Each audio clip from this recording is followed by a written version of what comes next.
میں تھوڑے تھوڑے اشارے کر کے بتا دیتا ہوں۔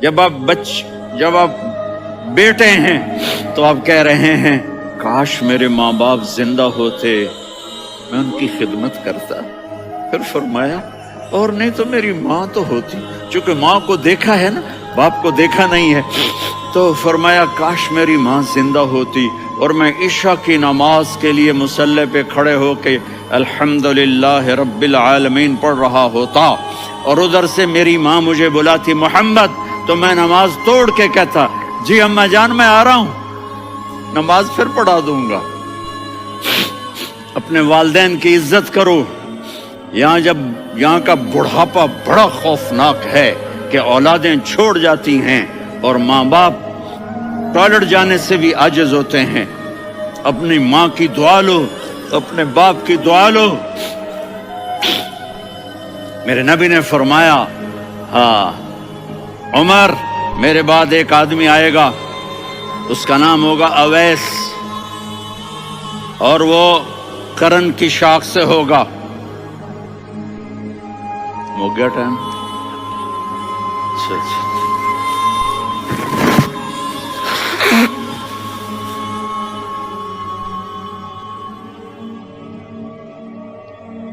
اس سے دعا کرانا، علی آپ بھی، عمر آپ بھی۔ یا رسول اللہ کس لیے؟ کہ اس نے ماں کی ایسی خدمت کی ہے کہ جب ہاتھ اٹھاتا ہے اللہ اس کے ہاتھ خالی نہیں لوٹاتا۔ حضرت عمر رضی اللہ تعالی عنہ نے حج کے موسم پر سارے حاجی کھڑے کر لیے، کہا بھائی یمن والے کھڑے رہو باقی بیٹھ جاؤ، تو بیٹھ گئے۔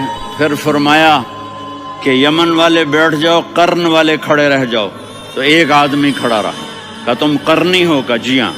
اویس کو جانتے ہو؟ جی میرے بھائی کا بیٹا ہے لیکن تھوڑا پاگل سا ہے، آپ کیوں پوچھ رہے ہیں؟ حضرت عمر نے فرمایا وہ نہیں، تو پاگل ہے۔ کدھر ہے؟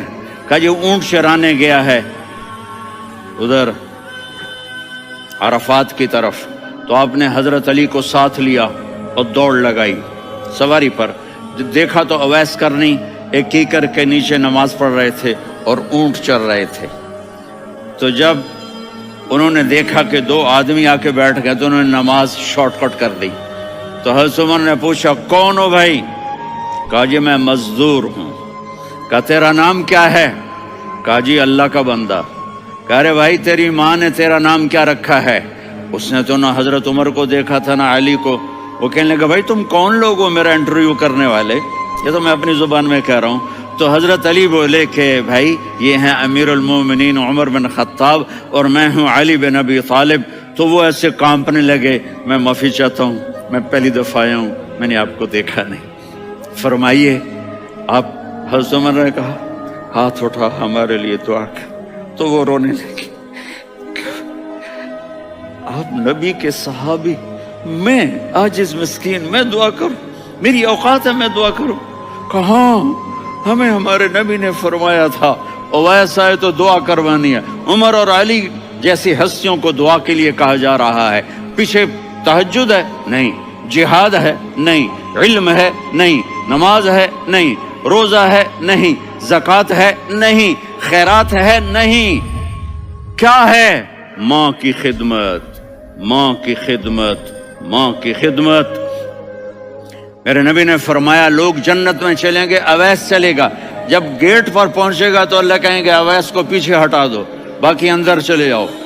تو اویس کرنے ڈر جائیں گے کہ یا اللہ جنت کے دروازے پر مجھے پیچھے ہٹا دیا، تو اللہ کہیں گے پیچھے دیکھو، ویسے پیچھے مڑ کے دیکھیں گے تو لوگوں کا مجمع ہوگا جو جہنم میں جا رہے ہوں گے، ایمان والے، گنہگار مسلمان۔ تو میرا اللہ کہے گا اویس اپنی انگلی کو پھیرتا جا، جس پر تیری انگلی پڑے گی تیری تو فیل سب کو جنت میں ڈال دوں گا۔ یہ ماں ہے، صرف ڈالر ہی سب کچھ نہیں ہے، یہ ماں ہے۔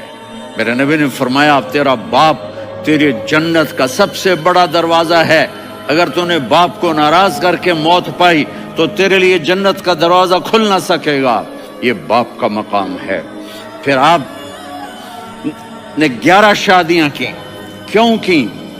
سنو حدیث، ما تزوجت وما زوجت الا بوحی من السماء نزل به جبریل، کہا میرے ساتھیوں سنو، اللہ کی قسم میں نے کوئی شادی اپنی مرضی سے نہیں کی، میرے اللہ نے فرمایا یہاں کرو، میں نے کی۔ میں نے اپنی بیٹی وہاں دی جہاں میرے اللہ نے فرمایا۔ تو اتنی شادیاں کیوں کی ہیں؟ ہمیں گھر کی زندگی سمجھانے کے لیے۔ میری بات غور سے سنو، دنیا کا سب سے بڑا رشتہ خاوند اور بیوی ہے، سب سے مقدس رشتہ ماں باپ ہے، لیکن سب سے بڑا رشتہ خاوند اور بیوی ہے۔ جب یہ ٹوٹ جاتا ہے تو پوری نسل برباد ہو جاتی ہے۔ اس لیے آپ نے زندگی گزار کے دکھائی۔ آپ گھر میں جھاڑو دے رہے ہیں، آپ آٹا گوندھ رہے ہیں، آپ حضرت عائشہ کو لقمے بنا کے کھلا رہے ہیں، اور حضرت عائشہ کی دلداری کے لیے فرما رہے ہیں عائشہ، سننا حدیث طبرانی کی، عائشہ انہو لیہون علی الموت ان اریتکی زوجتی فی الجنہ۔ عائشہ مجھے جب سے پتا چلا ہے نا کہ تو جنت میں میری بیوی ہے تو مجھے تو مرنے کا شوق لگ گیا ہے۔ اللہ کی قسم ہمیں سکھانے کے لیے تھا۔ جس نے اللہ کو دیکھ لیا ہو اسے عورت کی کیا خواہش رہ جاتی ہے۔ یہ ہمیں سکھانے کے لیے تھا کہ سب سے زیادہ عزت بیوی اپنے خاوند کو دے، خاوند اپنی بیوی کو دے۔ ہن لباس لکم وانتم لباس لہن، تمہاری بیوی تمہارا لباس ہے، اور اللہ بیوی سے کہتا تیرا خاوند تیرا لباس ہے۔ آپ نے 11 گھروں کو کس طرح آباد کیا، کس محبت سے کیا کہ 2 مہینے چولہا نہیں جلتا اور کسی کی زبان پر شکایت نہیں۔ یہ حسن سلوک، یہ محبت۔ حضرت عائشہ کی عمر تھوڑی تھی، جہاد کے سفر سے واپسی ہو رہی، تو آپ نے صحابہ سے کہا بھی چلے جاؤ سارے آگے چلے گئے، تو صرف آپ دونوں رہ گئے۔ تو آپ نے کہا عائشہ دوڑ لگائیں۔ سبحان اللہ، حضرت اما عائشہ نے نہیں کہا، میرے نے کہا عائشہ دوڑ لگائیں، میں کہا جی لگائیں۔ تو کہنے لگے ہمیں دوڑ لگائی، تو کہنے لگے میں آگے نکل گئی، آپ پیچھے رہ گئے۔ چند سال گزرے تو پھر ہم جہاد کے سفر سے آ رہے تھے، تو آپ نے کہا صحابہ سے جاؤ بھی چلے جاؤ، آگے، وہ غائب ہو گئے۔ پھر آپ نے کہا عائشہ دوڑ لگائیں، تو میں نے کہا جی لگائیں۔ کون دنوں ذرا میں موٹی ہو گئی تھی، تو جب دوڑ لگی تو میرے نبی آگے نکل گئے، میں پیچھے رہ گئی۔ تو ہم نے کہا ہاذہ بتلک، عائشہ تو میں اب برابر ہو گئے، ایک دوڑ تم نے جیتی، ایک دوڑ میں نے جیتی۔ یہ ہمیں گھر کی زندگی سکھانے کے لیے تھا کہ گھر میں بیوی کے ساتھ کیسا ہونا چاہیے۔ اور عورتوں کے لیے کہا اگر میری شریعت میں سجدہ ہوتا تو میں بیوی سے کہتا اپنے خاوند کو سجدہ کرے، تاکہ ایک نسل تیار ہو، بیلنس زندگی گزارو۔ میں نے کل بھی کہا تھا، آج بھی کہہ رہا ہوں، امبیلنس لائف ہماری اولاد کو تباہ کر رہی ہے۔ میرے پاس